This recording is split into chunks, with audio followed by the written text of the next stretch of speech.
Claudia, buenas tardes. Hola Julio, ¿cómo estás? Muy buenas tardes. ¿Cómo te va? Bien, afortunadamente, iniciando bien y de buenas esta semana, en este lunesito, así es que, y más, en espera de a ver qué nos vas a platicar en esta ocasión, donde, como siempre, eres bienvenida, Claudia. Gracias. Gracias, querido Julio. ¿Qué les parece si platicamos del Premio Nobel de Economía que se dio a conocer en la madrugada, Julio? Estábamos Sí. esperándolo y finalmente, ahora sí como si fueran los Oscar, el premio fue, qué bueno que ya lo tienen aquí, para Acemoglu, Johnson y Robinson, un economista de origen turco, dos estadounidenses que hablan sobre por qué fracasan las naciones, Julio, y se recupera todo este trabajo que han estado desarrollando desde hace varias décadas de lo importante que son las instituciones. Pero fíjate que un poco analizando en qué contexto se da este premio Nobel, Julio, hoy platicaba con el doctor Jorge Chávez Presa, que es un economista muy destacado, y me decía que tiene mucho que ver con un premio Nobel que se dio en 1993 a Douglas North, que habla sobre el cambio y la importancia institucional y las instituciones, querido Julio, como modelos mentales de cómo funciona el mundo. Este trabajo que se premia este año, en 1993 también se premió, y lo que ahora nos vuelve a decir el premio Nobel y el comité que entrega este premio es que las instituciones son muy importantes, pero la crítica, Julio, ya se está por ahí hablando de cómo se retoma este trabajo sobre las instituciones, que son, de acuerdo con Douglas North, y son una especie, dice Douglas North, de restricciones ideadas por el hombre que estructuran las interacciones políticas, económicas y sociales. Y entonces lo que nos dicen ahora Acemoglu, Johnson y Robinson, Julio, es que esos países que fracasan y que fracasan en combatir la desigualdad son esos países que tienen instituciones débiles, que son instituciones en donde el Estado no logra interactuar para lograr una mejor distribución del ingreso. Y recordábamos que el libro de ¿Por qué fracasan las naciones, Julio, tiene muchas menciones a México? El caso de México fue estudiado, aunque en esa época se le veía potencial de mejorar su democracia, y no se refiere al momento actual, cuando tenemos un gobierno diferente. Hablaba Julio de cómo las instituciones de Estados Unidos generaron un Steve Jobs que, con innovación apoyada por el Estado de la Unión Americana, logró que millones de personas entraran en una ola de innovación y de tecnología, aumentando su calidad de vida, Julio, aumentando su ingreso per cápita. Y luego ponen el ejemplo de Carlos Slim. Conste que no fuimos nosotros, desde ese libro de ¿Por qué fracasan las naciones? Decían, Carlos Slim compra un monopolio o le entregan un monopolio, y lejos de generar una innovación tecnológica, extrajo valor y rentas que redujeron la posibilidad de los mexicanos de tener un mayor ingreso per cápita, Julio. ¿Cómo ves? Pues lo bueno es que esto fomenta el análisis, la discusión a partir de este premio Nobel.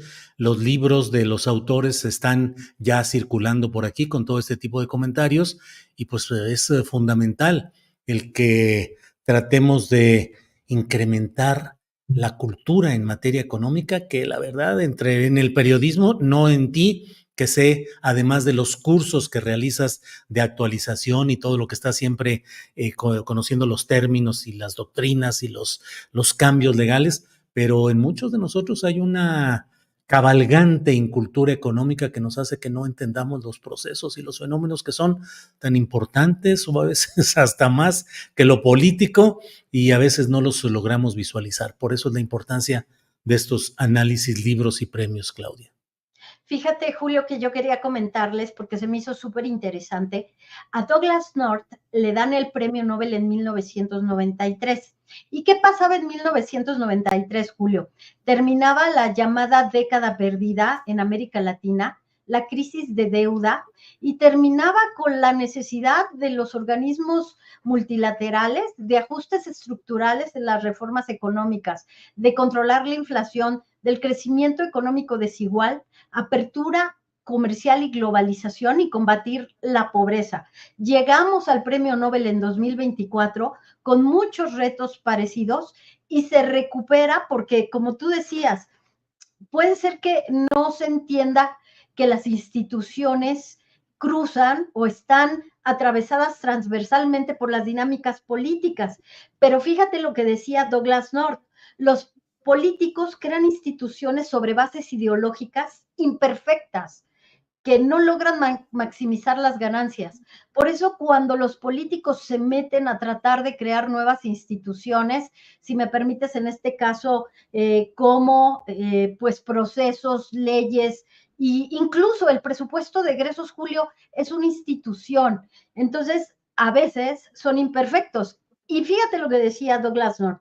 Entonces los empresarios creerán, pensarán que tienen que intervenir en esos cambios institucionales para evitar que los perjudiquen y se meten para lograr beneficios y por ello buscan intervenir en la política, Julio.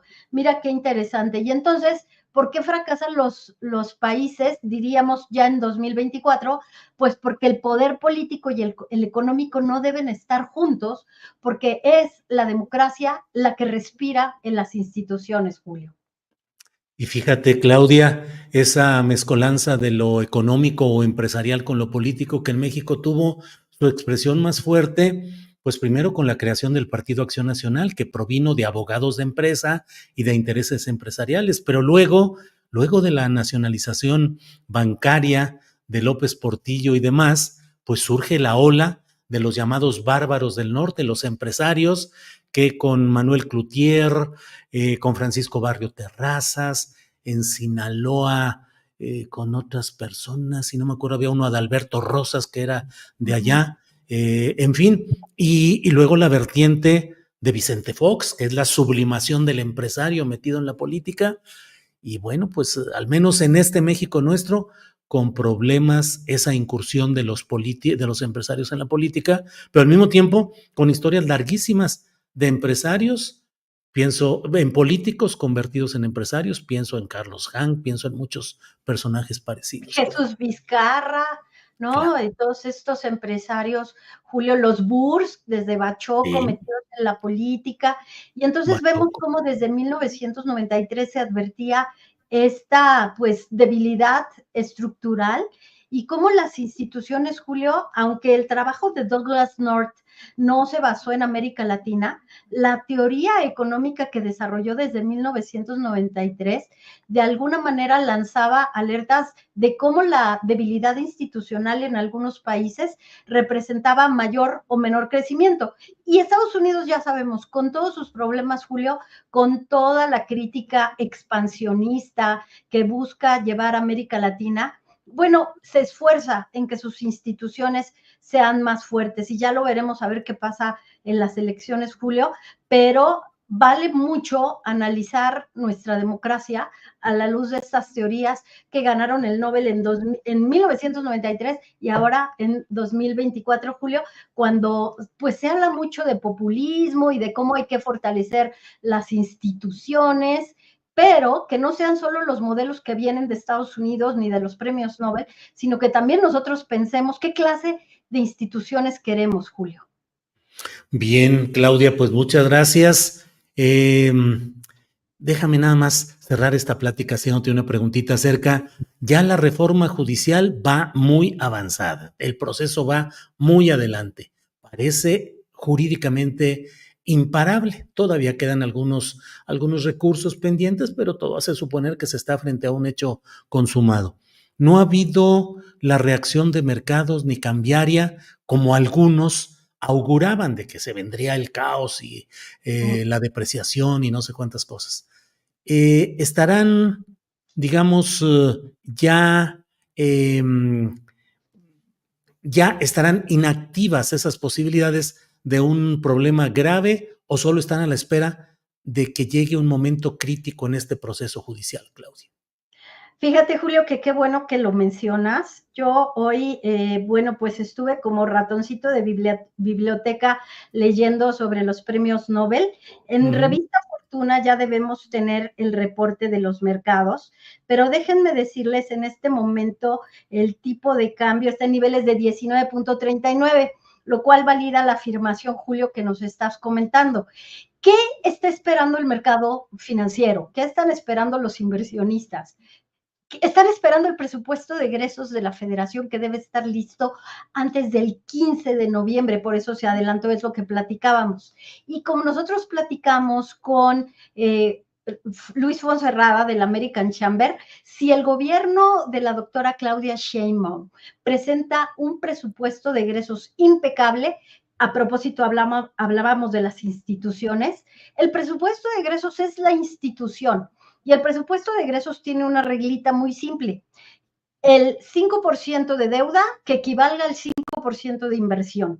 Inversión productiva, inversión que genera empleos. Y hoy la presidenta Claudia Sheinbaum habló de inversiones por más de 75,000 millones de pesos en el tren México-Querétaro, 459,000 empleos, lo que se llaman estrategias contracíclicas o keynesianas, como diría la economista italiana estadounidense que vino, que ha dado entrevistas por todos lados y dice que el gobierno tiene un papel preponderante, la señora Mazzucato o Mazzucato. Entonces, Julio, lo que están esperando es el presupuesto. En el momento en que tengamos presupuesto y les guste a los mercados, nos vamos a olvidar de la volatilidad y de todos los berrinches en torno al Poder Judicial. De lo contrario, si tenemos un presupuesto con un déficit superior, que no sea ni siquiera del 4%, que no baje, que tengamos mucho dinero, que no se vea una rentabilidad, sí vamos a tener por ahí algunos sustos de los mercados financieros, Julio. Claudia, como siempre, muchas gracias por tu participación de este día y mañana nos vemos a las 8 de la noche en Economía Social, aquí en Canal Astillero, Claudia. Claro que sí, Julio, muchas gracias. Un abrazo y un gusto platicar siempre contigo y tu audiencia. Gracias, hasta pronto, Claudia.